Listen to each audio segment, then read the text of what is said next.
Less than 30 minutes from Medford, the Applegate Valley is home to 18 different wineries. Its varied and distinct microclimates allow many different varieties of grapes to be grown within the same area.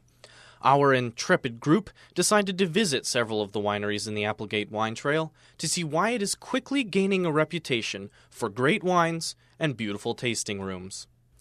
The first winery we visited was Woolridge Creek, located on the very center of the valley. Its vines were started in the 1970s and now include more than 50 different varietals. The owner and winemaker, Greg Panietz, took time to answer some of our questions and show us around the barrel room. We also tasted 5 of their wines, as well as a port, which we agreed was the best port we tasted all day.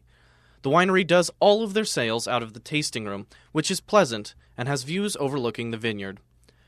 The overall experience was excellent, and the wines were very good. We left Woolridge Creek and headed south to Red Lily Winery.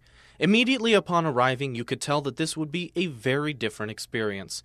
The atmosphere was welcoming, cheerful, and bright. The owner, Les Martin, welcomed us in and gave us a full tasting of his wines. He then took us on a full tour of the grounds, including a beach on the Applegate, one of the perks of being the only winery with riverfront access. He showed us the barrel room, where his wife, who is the winemaker, spends most of her time. Overall, the experience was the best of any of the wineries we visited, and the sinks in the bathrooms were just a cherry on top. After Red Lily, we drove 100 meters down the road to Devitt Winery, which was by far the smallest we visited all day.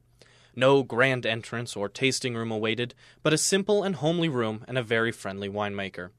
Neither owner was available, but their nephew Brendan gave us a full tour of their facility and vineyard, taking over an hour of his time to explain every stage of the winemaking process, from vine to table.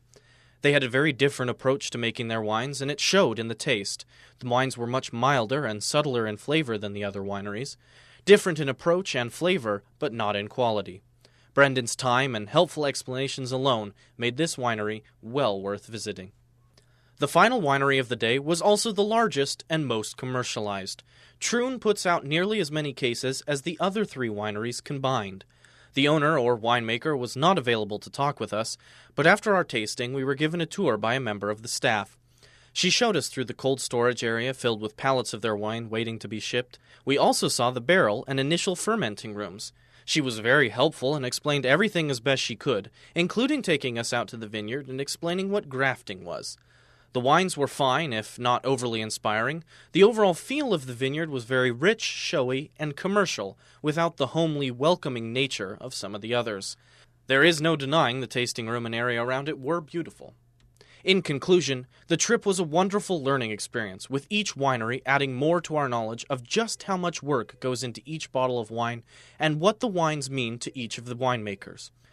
Getting to try the variety we did allowed us to compare similar wines from different wineries and see the differences just a few miles and different winemakers can make.